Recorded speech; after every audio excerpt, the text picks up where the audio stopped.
ivesi elithi izwi leli lonke. Na umbuzo wakho ukuthi ke yini sithi yizwi likaNkulunkulu? Yizwi likaNkulunkulu ngenxa yento eyodwa.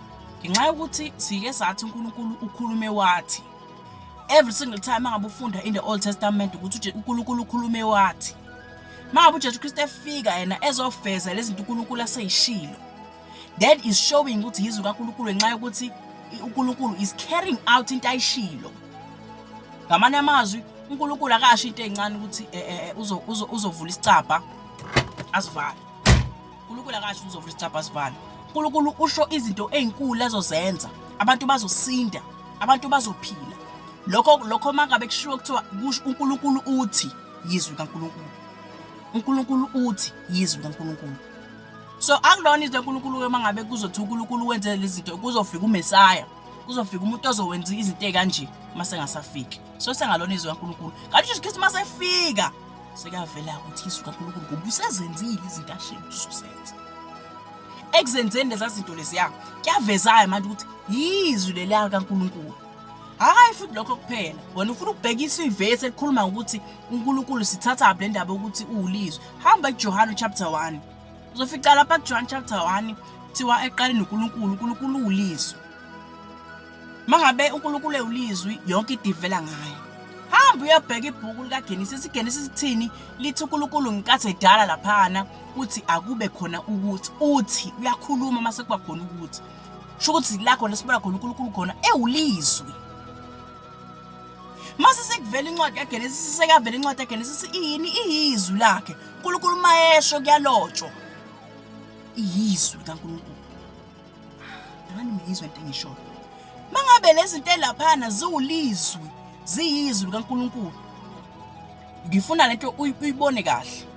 Mangabe laphana kuthiwe laphana uNkulunkulu ulizwi, konke kuvela ngaye. Mangabe sesaGenesis la khona sekuvezwa khona yonke into ivela khona. Utholakala ukuthi uNkulunkulu wayikhuluma enze. uJesu Kristu mayifika emhlabeni ipurpose yakhe ukuzowenza lezi zinto lezi uNkulunkulu ayishilo. uNkulunkulu uyakhuluma mase njani eyenza. Ngifuna understand lento le.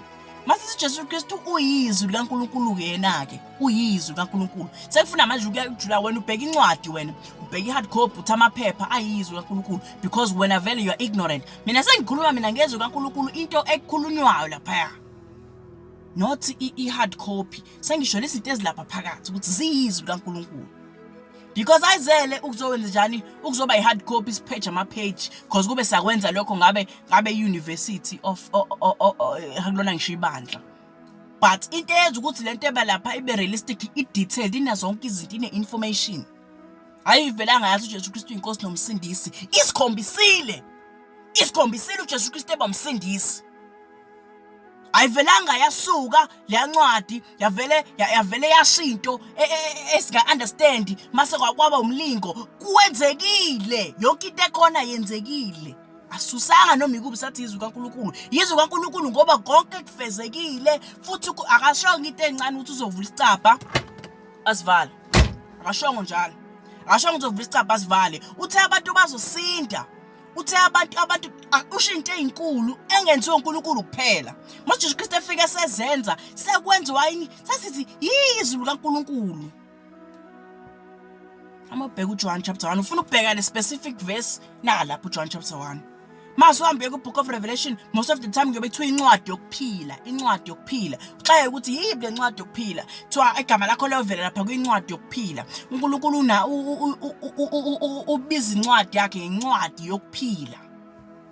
Mangabe uthi uyabheka uJohn chapter 1 ukuphila kuvela kuye. The light was the life of man.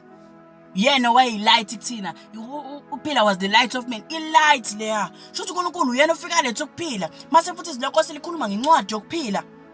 Izwi likaNkulunkulu ngifuna izwi likaNkulunkulu. Namhlanje ngifuna ngizwe namhlanje. Sesikhathele ngiyabadukisa abazalwane ngeinformation ini spread misinformation. Namhlanje ngifuna uhamba ushilo ukuthi uya understand ukuthi wezithini masithi yizwi kaNkulunkulu asusi noma ikuphi. Sitshela uyena uNkulunkulu ukuthi izwi lakhe. Asitshelanga nomba.